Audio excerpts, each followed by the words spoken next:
Okay, another game. It's actually the second game I played against this guy, Viper 6. And I scooped in the first game almost instantly just due to mana issues. And him getting out Borborygmos, the Enraged, on like turn 3 or something, or turn 4, when I had only 2 land in play and was discarding. So, Straw is going second. No acceleration, but it does have a cradle and a pod. So it makes a cubable. His deck's not particularly fast, actually, so I figure I've got some time, and sure enough, I draw Sakura Tri-Builder right off the top. Just going to play that, which enables the turn 3 Harmonize. But he's got a Zusa.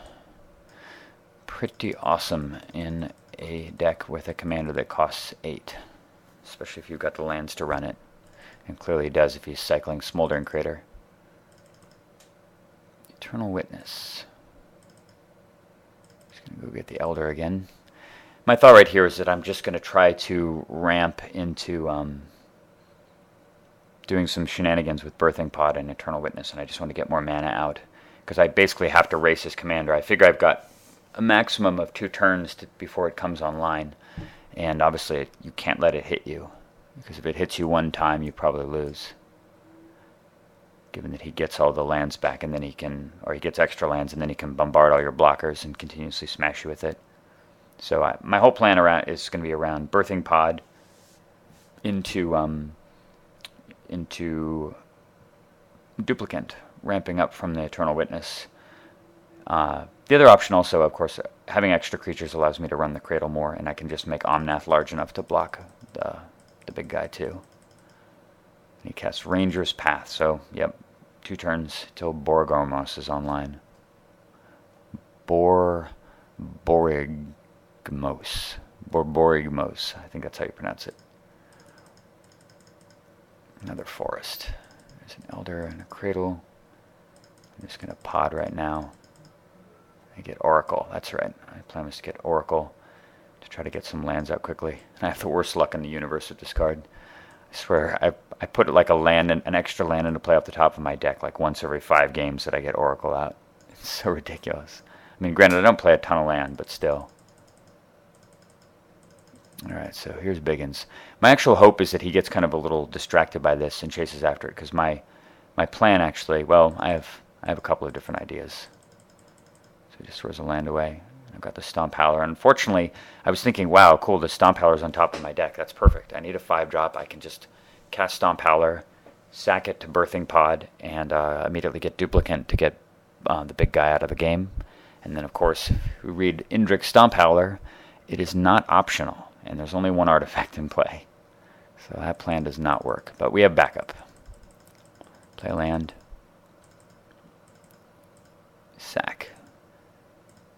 Oh yeah, we're blocking the Cyclops.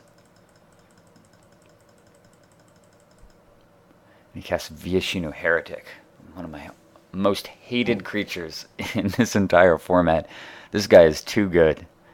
God, not only does he just blow up your awesome artifacts, but you take damage from them too. But the good news is, Heretic requires 1 specific thing, and that is red mana.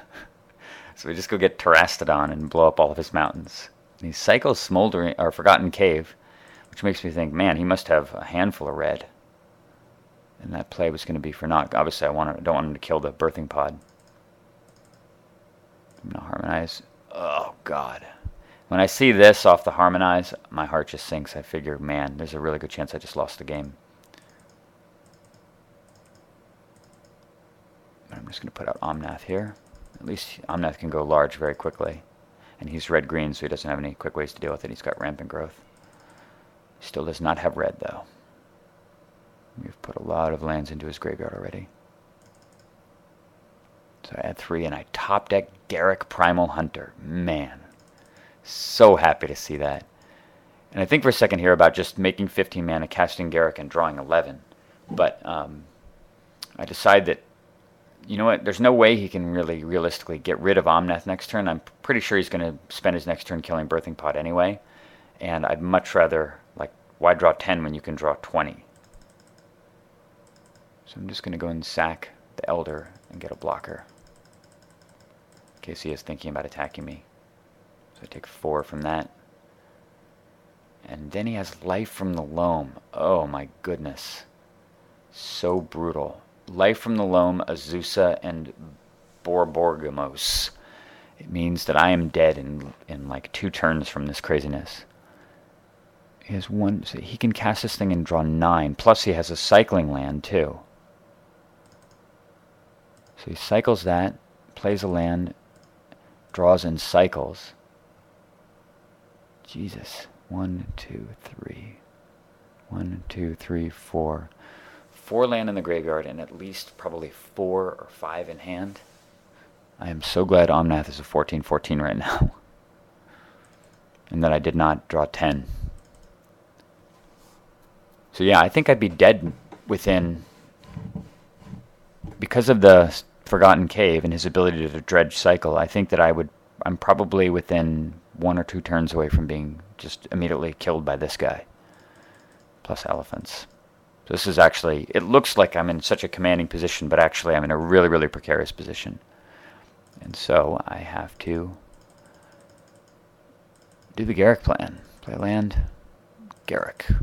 Draw 21. No time to level it up. Nothing of the sort. There's the duplicant though. And I've got a lot of mana in my pool too. Unfortunately, duplicant is an artifact and it costs 6. So even though I kill Borborygmos, his follow-up with Heretic is going to be pretty nasty. So I kind of have to solve both problems. And I think this turn through, like I have a lot of different options. I was really hoping to hit Mindslaver actually, given that I just drew a 5th of my deck in 1 turn. But I did not draw Mindslaver. I kind of got a lot of little mana guys. Obviously a lot of different choices with it. I even have the choice of regrowing and recasting Garrick and drawing a bunch more cards, but it'll be a lot smaller at that point. It'll be 7 smaller. I guess I'd still draw 14, which would be enough to draw into the Mindslayer if I got lucky. But it's a risk I decide I can't really take. I would just want to play as much stuff as possible so that I don't have to discard. So I cast a duplicate, kill Borborygmos, and then I realized, you know what, I've still got that Stomp Howler in my hand. Well, hell, I can get rid of the Vyoshina Heretic that way. And even though that may not have been probably the optimum play, given the rest of the stuff in my hand, I decided that that's kind of what I wanted to do. So I Stomp Howler the duplicate, regrow it, cast it again, and kill the Heretic. I get to attack here for 9. All out of mana, unfortunately. And had I thought it through, I could have done things like, I don't know, cast a Wild Growth and maybe put out Wall of Roots and use the Wall of Roots to cast a Ranger. And anyway, I didn't really think it through too much.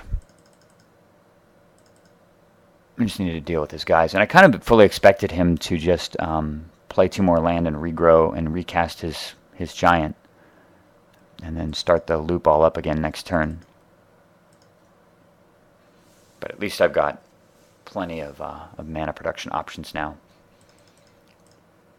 In fact, I was a little sad that I had made Omnath so vulnerable, because I thought that he would just play his guy and blow Omnath up. But he casts Abundance. Like, I don't understand why he casts these random things instead. He's just kind of screwing around at this point. He regrows. Like, his graveyard is actually kind of garbage. He plays Eternal Witness and gets Lithotog back.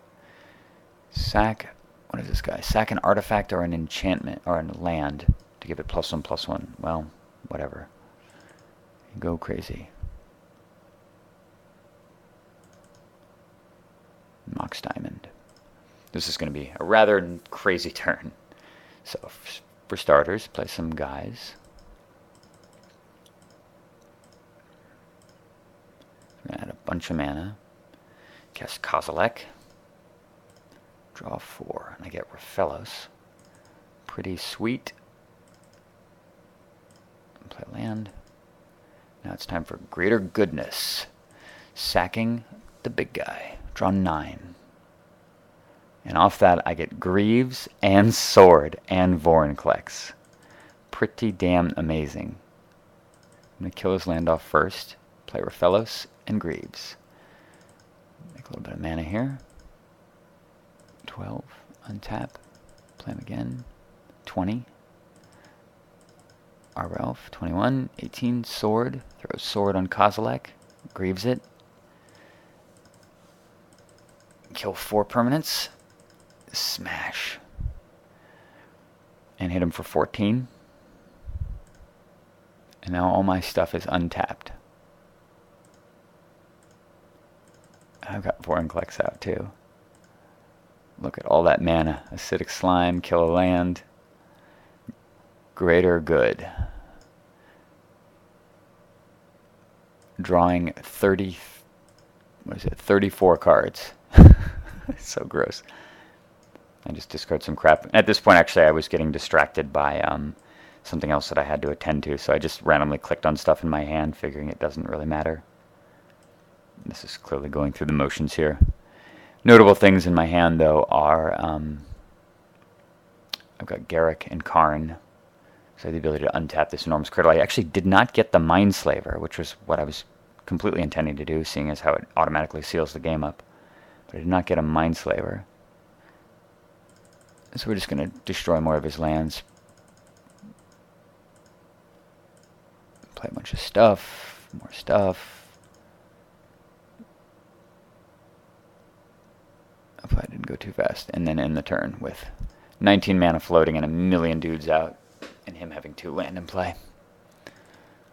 Just throwing all this junk. Obviously I could have cast it all, but it doesn't really matter.